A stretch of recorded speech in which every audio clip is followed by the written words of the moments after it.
First day நான் கொஞ்சம் நட்ஸ்லாம் ஊற வச்சுருந்தேன். கொஞ்சம் ஸ்மூத்தி மாதிரி ரெடி பண்ணி ஃப்ரூட்ஸ்லாம் ஆட் பண்ணி சாப்பிட்லான்ட்டு. லன்ச் வந்து வடை குழம்பு. டின்னர் வந்து கொஞ்சம் கூட்டு இருந்துச்சு ஆஃப்டர்நூன் வச்சுட்டு. தோசை அப்புறம் பொடி. Hi, good morning. நேற்றுக்கு வந்து பருப்பு ஊற வச்சுட்டேன். ஸோ இதை வந்து நான் வந்து அரைச்சிட்டு வடை மாதிரி போகிறேன். வடை அதுக்கப்புறமா தேங்காய் அரைச்சி போட்டு குழம்பு மாதிரி பண்ணிட்டு போகிறேன். ஸோ இது மார்னிங் பிரேக்ஃபாஸ்ட்டுக்கு வந்து நட்ஸ் ஊற வச்சுட்டேன். ஸோ இது நல்லாவே ஊறிடுச்சு.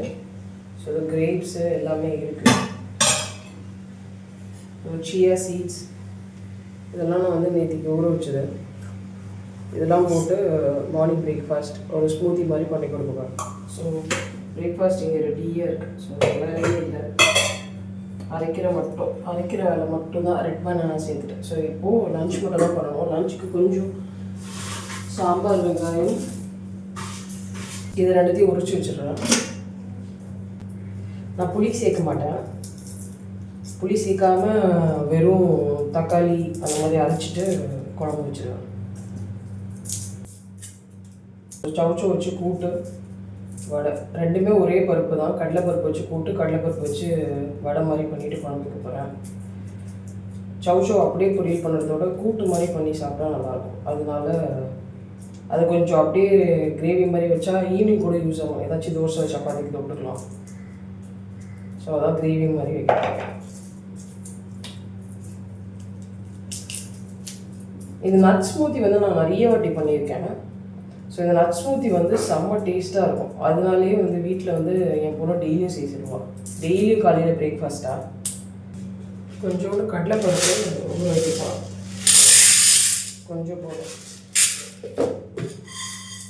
கொஞ்சோண்டு தான் இருக்குது. ஸ்டவ் வந்து காலியாக இருக்குது. ஸோ அதுக்குள்ளே வந்து இது வேக போடுவேன். ஸ்டவ் காலியாக இருந்துச்சு காலையில். ஸோ ஃபஸ்ட்டு நான் வந்து கூட்டுக்கு வந்து பருப்பு கொஞ்சம் பூண்டு போட்டு வேக வச்சுட்டு ரைஸ் ஊற வச்சுருந்தேன். ஸோ அது இன்னொரு ஸ்டவ்வில் வச்சுட்டேன். ஸோ ரெண்டுமே வச்சுட்டேன். ஸ்டவ் மட்டும் காலியாக இருக்கிற மாதிரி பார்த்துக்க மாட்டேன், ஏதாச்சும் குக் பண்ணிகிட்டே இருப்பேன். அதுக்கப்புறம் வடைக்கு வந்து கொஞ்சம் பருப்பு எடுத்து வச்சுட்டு அதை அரைச்சி வச்சுட்டு நெக்ஸ்ட்டு குழம்புக்கு தான் வந்து சாம்பார் வெங்காயம் பூண்டு தக்காளி அரைஞ்சி வச்சுட்டேன். இந்த குழம்பு வந்து நான் வந்து புளி சேர்க்காம தான் பண்ணுவேன். ஸோ அது எப்படி பண்ணுறதுன்னு பார்க்கலாம். ஃபஸ்ட்டு கடாயில் எண்ணெய் ஊற்றிட்டு நம்ம தாளிச்சிக்கணும். கடுகு, சீரகம், உளுத்தம்பருப்பு, வெந்தயம், அதுக்கப்புறம் கருவேப்பிலை இதெல்லாம் சேர்த்துட்டு பூண்டு சேர்த்துட்டு ஃபஸ்ட்டு நல்லா வதங்கணும். அதுக்கப்புறமா வந்து நான் சாம்பார் வெங்காயம் சேர்த்துருக்கேன். சாம்பார் வெங்காயம் சேர்த்தோன்னே சாம்பார் வெங்காயம் நல்லா வதங்கணும். அதுக்கப்புறமா வந்து நான் ஒரே ஒரு மீடியம் சைஸ் தக்காளி கட் பண்ணி வச்சுருக்கேன்.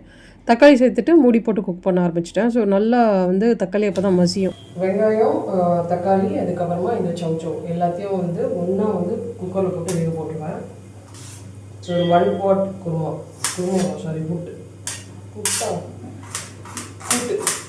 கூட்டுக்கு வந்து நான் நெக்ஸ்ட்டு ரெடி பண்ணேன். வெங்காயம், சவுச்சோ, தக்காளிலாம் கட் பண்ணிகிட்டு இருந்தேன்.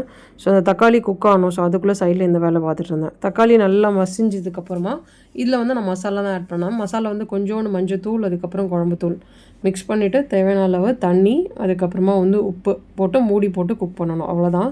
நல்லா கொதிக்கும். ஸோ அதுக்குள்ளே வந்து இந்த சவுச்சோவுக்கும் கொஞ்சம் காய் கட் பண்ணிகிட்டு இருந்தேன்.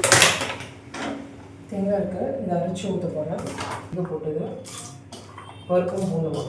ஸோ இந்த சவுச்சோ குழம்பு கொதிக்க போது நான் வந்து இந்த கூட்டுக்கு வந்து காய்கறி, தக்காளி, வெங்காயம், சவுச்சோலாம் ஆட் பண்ணிட்டு கொஞ்சம் மஞ்சத்தூள், குழம்புத்தூள்லாம் சேர்த்துட்டு கரெக்டாக 2 விசில் குக் பண்ணலாம்.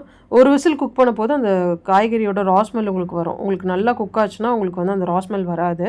அதுக்கப்புறம் தேங்காய் பால் ரெடி பண்ணிவிட்டு குழம்பு நல்லா ஒரு 8 to 9 minutes ஃப்ளேம் வைக்கிறத பொறுத்து நல்லா கொதிச்சதுக்கப்புறமா நான் வந்து தேங்காய் பால் சேர்த்துட்டு கொஞ்சம் அந்த அரைச்சி வச்ச வடை பருப்பு சேர்த்து கொத்தமல்லி சேர்த்துட்டு இறக்கிட்டேன் கொஞ்சம் கொதி வந்தோடனே. நெக்ஸ்ட்டு நான் ரெடி பண்ணது வந்து வடை தான். வடைக்கு வந்து கொஞ்சம் கொத்தமல்லி, பச்சை மிளகா, அப்புறம் ஒரு 2 வெங்காயம், இதோட வந்து கொஞ்சம் சீரகம், அதுக்கப்புறம் பெருங்காயம், கொத்தமல்லி நிறைய சேர்த்துருக்கேன். கருவேப்பிலை கூட சேர்த்துக்கோங்க. அதுக்கப்புறம் உப்பு எல்லாம் சேர்த்து பிசைஞ்சு ரெடி பண்ணி வச்சுட்டேன். ஸோ வீட்டில் வந்து கொஞ்சம் வந்து காலைல டைம் இருந்துச்சு. ஸோ நான் கொஞ்சம் சுக்கு காஃபி போட்டு சாப்பிட்டுட்டு அதுக்கப்புறமா இந்த கூட்டை வந்து ப்ரெஷர் ரிலீஸ் ஆகிட்டோன்னே கொஞ்சம் கல் உப்பு போட்டு மிக்ஸ் பண்ணி வச்சுட்டேன். இதுக்கப்புறம் இதில் வந்து தேங்காய், கொஞ்சம் கொத்தமல்லி, தேங்காய் வந்து நான் தேங்காய் பால் எடுக்கிறதுக்கு முன்னாடி கொஞ்சம் தேங்காய் அரைச்சி வச்சுக்கிட்டேன் கூட்டு. அதுக்கப்புறம் கொத்தமல்லி, தேங்காய் சேர்த்துட்டு தாளித்து கொட்டினா கூட்டு ரெடி. நெக்ஸ்ட்டு வந்து எனக்கு வந்து வடை, அப்புறம் மார்னிங் பிரேக்ஃபாஸ்ட் தான் ரெடி பண்ணணும். மிக்ஸி ஜாரில் நட்ஸ் சேர்த்துட்டு ஃபஸ்ட்டு நட்ஸ் மட்டும் சேர்த்து அரைச்சிக்கோங்க. அப்போ தான் உங்களுக்கு நல்லா பேஸ்ட் மாதிரி அரையும். நீங்கள் தண்ணி சேர்த்துட்டிங்கன்னா கொஞ்சம் அரையாது. ஸோ ஃபஸ்ட்டு பேஸ்ட் மாதிரி அரைச்சிட்டு தண்ணி சேர்த்து அரைச்சிட்டு அதுக்கப்புறம் 2 பனானா சேர்த்து அரைக்க போது உங்களுக்கு இந்த மாதிரி நல்லா தண்ணியாக இருக்கும். ஸோ சாப்பிட ஈஸியாக இருக்கும். ரைஸ், அதுக்கப்புறமா மார்னிங் பிரேக்ஃபாஸ்ட்டுக்கு இது இது கிரேப்ஸ் ஊற வச்சது. இதெல்லாம் வந்து சியா சீட்ஸு, பாதாம் பிசின். இதை வச்சு மார்னிங் வச்ச குழம்பு, வடை போட்டு வைக்க.